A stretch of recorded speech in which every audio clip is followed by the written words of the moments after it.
Otasansan rédíò and TV. ìṣẹ̀lẹ̀ méjì náà la ní ká fi tó yín létí. àkọ́kọ́ ni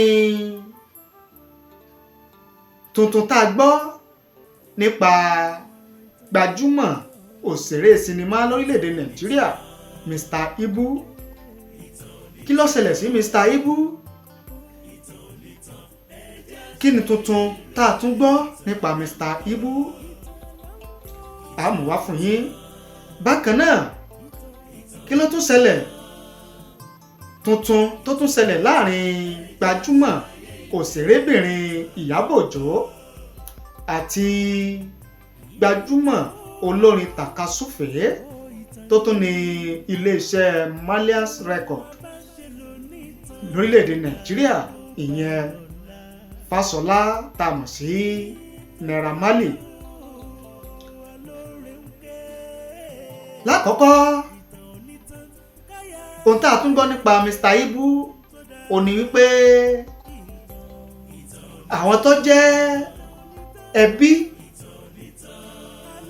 fún MR Ibú tó dẹ̀ tún ẹni tó láǹfààní sí social media account tó jẹ́ ti MR Ibú, ìyẹn Valentine Okavo, ó ti jáde sọ̀rọ̀ lójú òpó Instagram wípé àhesọ lásán ó ní ìròyìn tó jáde tó ṣẹ̀ṣẹ̀ jáde wípé àwọn dókítà wọ́n tún ti gé ẹsẹ̀ MR Ibú kejì.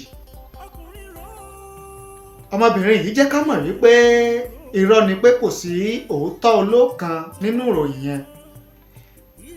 ṣáájú dẹ̀ ni òun ló ti jáde wípé wọ́n ti gé ẹsẹ̀ MR Ibú kejì lẹ́yìn tí àkọ́kọ́ tí wọ́n gé sẹ́yìn. ìròyìn ẹ wá ní ẹni tó jẹ́ ọ̀kan lára ẹbí MR Ibú lọ́gbọ́ tó fi jáde sórí orí ẹ̀rọ Instagram page bàbá MR Ibú gangan, tó sì kọ síbẹ̀ wípé ìròyìn òfegè lásánlàsàn tí kò lẹ́sẹ̀ ńlẹ̀ ó ní ìròyìn yẹn wípé wọ́n ti gé ẹsẹ̀ kejì MR Ibú.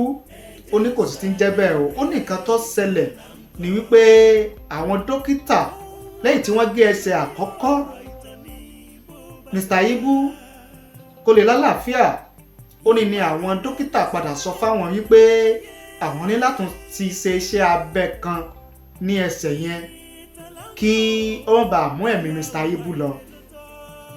ó ní iṣẹ́ abẹ yẹn ni àwọn wá ṣe, iṣẹ́ abẹ làwọn ṣe sí ẹsẹ̀ àkọ́kọ́ tí wọ́n gé yẹn náà ní o.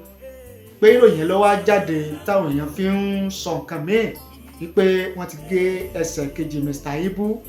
ó ní irọ́ ni pé kò sí tó ń jẹ́ bẹ́ẹ̀, pé ẹsẹ̀ MR Ibú kejì sì wà lálàáfíà. ó ní kódà àwọn ọ̀bá ti gbé MR Ibú lọ sí òkè òkun láti lọ gbàtọ́jú tó péye. ó ní ṣùgbọ́n àwọn dókítà wọ́n sọ fáwọn wípé ipò tí ìlera MR Ibú wà pé kò lè ní okun àtagbára láti gun bàálù lọ sí òkè òkun débi pé kó lọ gba ìtọ́jú tó péye lókè òkun. ó ní ara ìwé tí àwọn dókítà kọ fún àwọn tí àwọn mú lọ sí airport fún iléeṣẹ́ àwọn ọkọ̀ ojú òfurufú pé ni wọ́n rí ìwé yẹn ni àwọn yẹn rí tí wọ́n fi ní MR Ibú ò lè láǹfààní láti gun bàálù lọ sí òkè òkun. Yorùbá sì máa sọ wípé tí ò bá sọ́kọ̀ àdékò, tí ò bá sí bàálù àdókè òkun, èdè nìyẹn tí MR Ibú ò fi láǹfààní láti lọ sókè òkun láti lọ gba ìtọ́jú.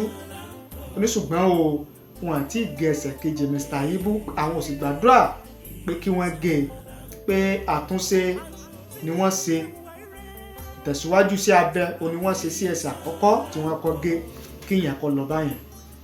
ní ti aáwọ̀ àárín Iyabo Ojo àti Naira MARLEY lórí ìṣẹ̀lẹ̀ ikú Mohbad, ìròyìn tó tún jáde ó ní wípé Iyabo Ojo òun náà ti fi ẹ̀sùn kan Fáṣọlá Azeez ìyẹn Naira MARLEY wípé ó bà òun lórúkọ jẹ́ ó sì ṣe àkóbá fún òun lórí bí ó ṣe fi ìwé ìpẹ̀jọ́ tó yẹ kó wá mú fún tó yẹ kí agbẹjọ́rò rẹ̀ wá fi lé òun lọ́wọ́ ní one-on-one ní face to face tó wá lọ fi sí orí ẹ̀rọ ayélujára. Ó ní oríṣiríṣi àkóbá. Ó ní bí Naira Marley bó ṣe fi ìwé ìpẹ̀jọ́ tó yẹ kó wá fún òun bó ṣe fi sórí ẹ̀rọ ayélujára yẹn pé oríṣiríṣi àkóbá ni ó ti mú bá òun lórí iṣẹ́ tí òun yàn láàyò. Pé ìdí nìyẹn o tí òun fi ẹ̀sùn ìbanilórúkọ jẹ́ àti ìkóbáni tóun fi kan Naira Marley tóun sì ń béèrè 1 billion naira 1 billion naira bílíọ̀nù kan náírà lọ́wọ́ Naira Marley gẹ́gẹ́ bí owó ìtanràn. Ó ní tí Naira Marley bá rí àwọn nǹkan tí òun ń ṣe tàbí tí òun ń sọ gẹ́gẹ́ bí ohun tí kò tọ́ sí òun pé tó yẹ kó ṣe tó yẹ kó ṣe ni wípé kó mú ìwé ìpẹ̀jọ́ yẹn wá bá òun ní one-on-one dípò tí ó fi sí orí ẹ̀rọ ayélujára. Ó ní ìwé ìpẹ̀jọ́ tó yẹ kó wá mú fún òun yìí tó fi sí orí ẹ̀rọ ayélujára yìí pé àìmọye àkóbá ló ti ṣe fún òun. Ó mú wá bí àpẹẹrẹ. Ó ní ìwé tó fi sí orí ẹ̀rọ ayélujára yẹn pé ó ti ṣe àkóbá fún òun débi pé àwọn olólùfẹ́ òun ti ń padà lẹ́yìn òun. Pé àwọn èèyàn sì máa sọ nǹkan ọ̀rọ̀ kọ̀bákùngbé tó lè dá wàhálà míì sílẹ̀ tàbí tó lè dá wọ̀ sí òun lọ́rùn pé àwọn èèyàn máa sọ. Ó ní àti wípé ìwé ìpẹ̀jọ́ tí Fáṣọlá Azeez tí agbẹjọ́rò rẹ̀ tó fi sí orí ẹ̀rọ ayélujára yìí pé ó lè dín ìgbàgbọ́ tí àwọn oníbàárà àwọn tí òun ṣe ìpolówó fún pé ó lè dín ìgbàgbọ́ tí wọ́n ní nínú òun ó lè dínkù tó sì lè dín ọ̀nà jẹ àti ìmú òun. Ìdí nìyẹn tó ń fi ẹ̀sùn ìbanilórúkọ jẹ́ kan Naira Marley tó sì béèrè 1 billion naira 1 billion naira bílíọ̀nù kan náírà lọ́wọ́ Naira Marley. Tẹ́ bá sì gbàgbé tẹ́ bá rántí pé ṣáájú ni Naira Marley ti fi ìwé ìpẹ̀jọ́ tó fi ẹ̀sùn kan Iyabo Ojo sí orí ẹ̀rọ ayélujára wípé Iyabo Ojo bà òun lórúkọ jẹ́ lórí àwọn nǹkan tí ó ń sọ pé òun ṣe sí Naira Marley sí Mohbad léyìí tí kò sì rí bẹ́ẹ̀. Wípé gbogbo àwọn ọ̀rọ̀ àti ìṣesí Iyabo Ojo yìí nípa àwọn pé lórí ikú Mohbad pé iná jẹ́ kí àwọn èèyàn máa rò wípé òun lọ́wọ́ nínú ikú Mohbad léyìí tí kò sì rí bẹ́ẹ̀. Ìdí nìyẹn tó ń fi ẹ̀sùn ìbanilórúkọ jẹ́ kan Iyabo Ojo tó ń sì ń béèrè 500 million naira lọ́wọ́ rẹ̀. Ṣẹ̀wárí wípé sísìn fíìmù ńlọrọ̀ Naira Marley àti Iyabo Ojo yìí lórí ikú Mohbad. Bákan náà lẹ́yìn tí Naira Marley béèrè 500 million naira lọ́wọ́ Iyabo Ojo fún ẹ̀sùn ìbanilórúkọ jẹ́ láti tánràn.